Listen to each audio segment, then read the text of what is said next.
everyone, my name is William Amzalag and I want to welcome you to our 9th episode of Jeunesse Longevity TV. Jeunesse, we are redefining youth.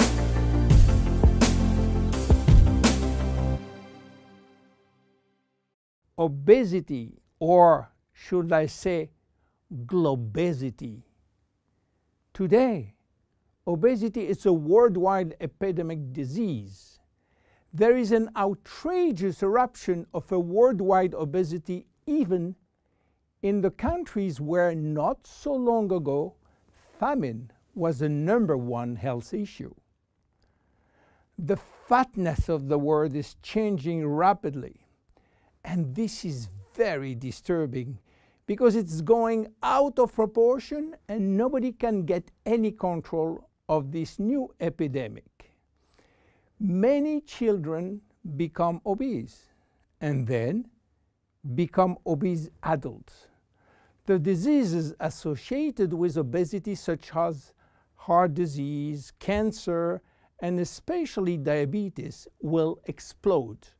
That will mean a lot of sick people all over the world.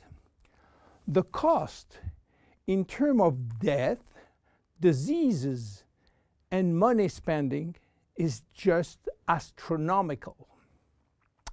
Think about today. There is in the world about 3 billion people overweight and 800 million real obese. The cost of obesity in the United States is about 150 billion per year, which is 10% of the total US medical cost. So, what is the difference between overweight and obese?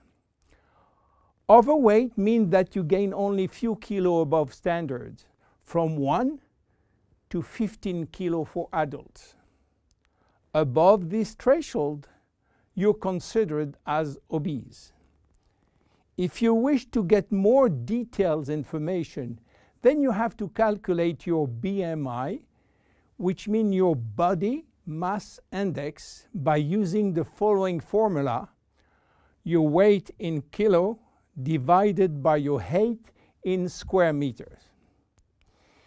If your BMI shows score under 18.5 per square meter, it means that you need to gain weight. You are underweight. If it is between 18.5 and 25, you are in normal standard.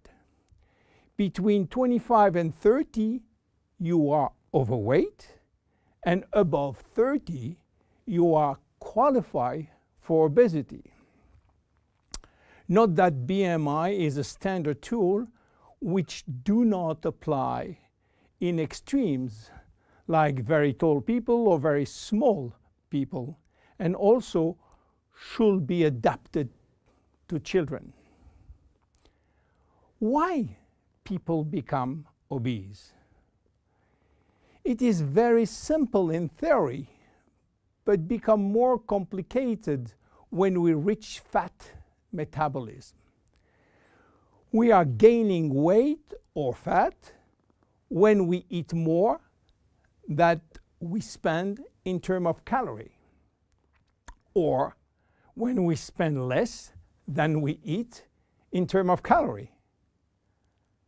So how do we get energy?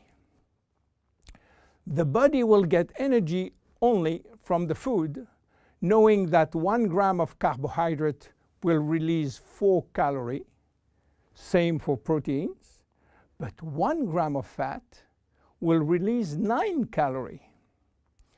So all depend on how much you eat and what kind of food you eat. If the food is rich in fat or in protein or in sugars. Now, how do we spend energy?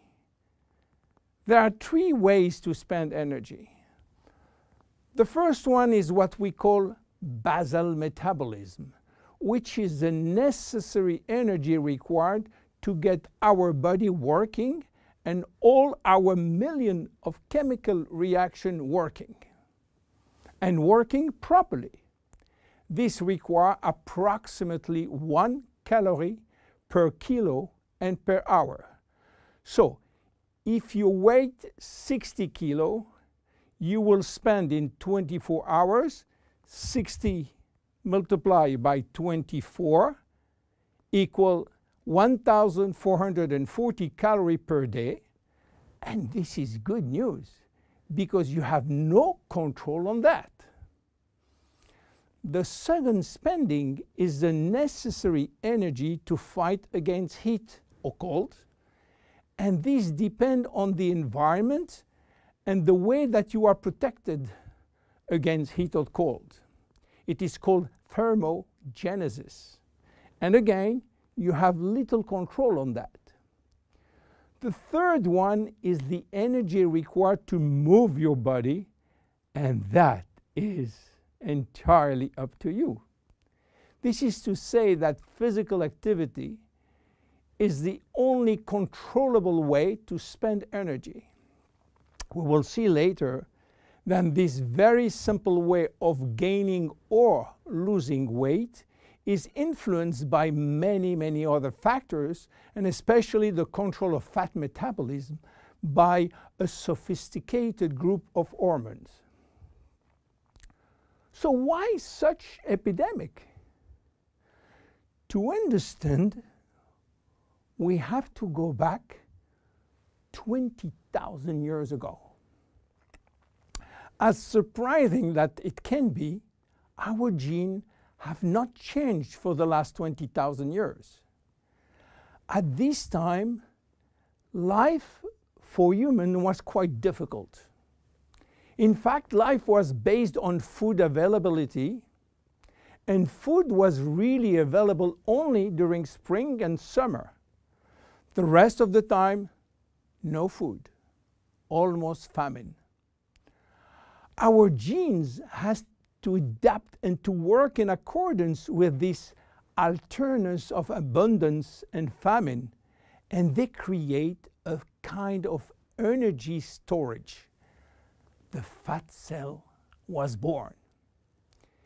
This cell has the capacity to storage all kind of energy derived from fat, from carbohydrates, and even proteins. It can increase 50-fold its size and retain energy in the form of triglycerides. Because of uncertainty of food availability, our genes were oriented toward the saving mode, which means that every time we eat, all the energy coming from the food was oriented in the storage facility. What happened 20,000 years later? Our genes are still oriented towards saving mode, but there is no more famine. On the contrary, the new society offers an extreme abundance of food rich in calories, and that all over the year. And guess what happened? Everything is going first in storage. And once in storage, it is very difficult to get out.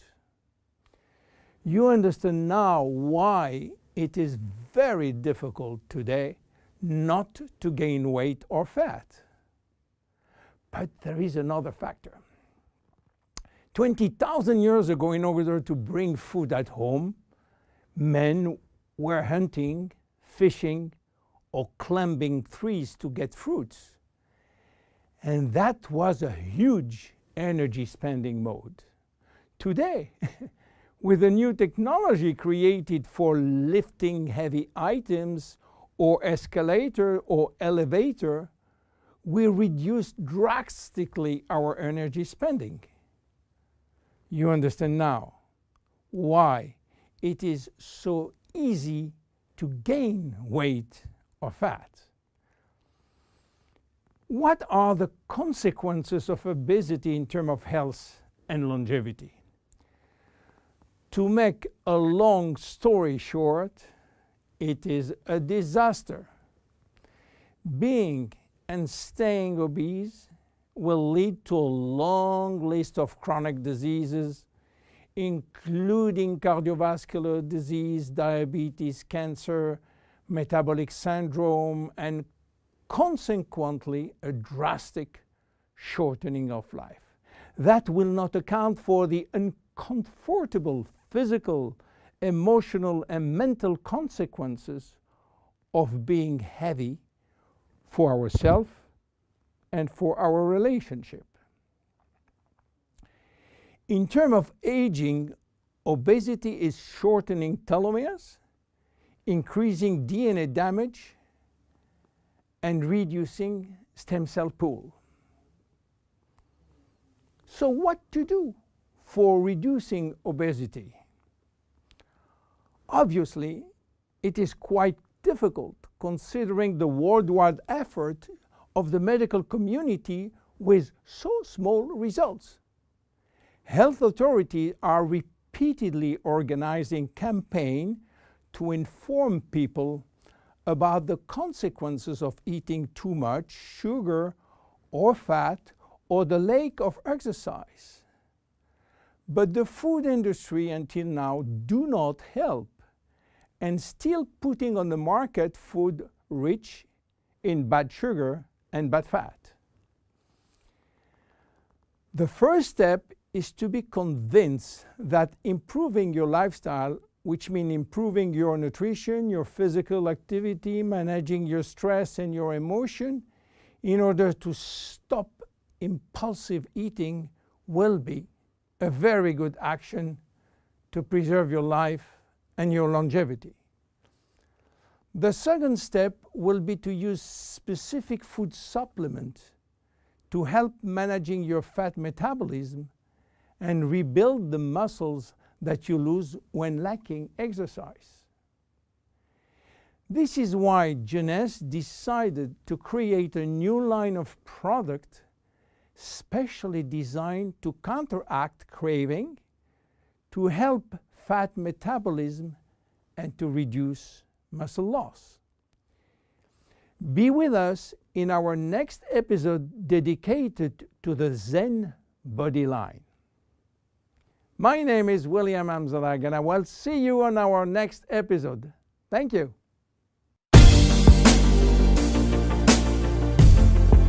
Jeunesse.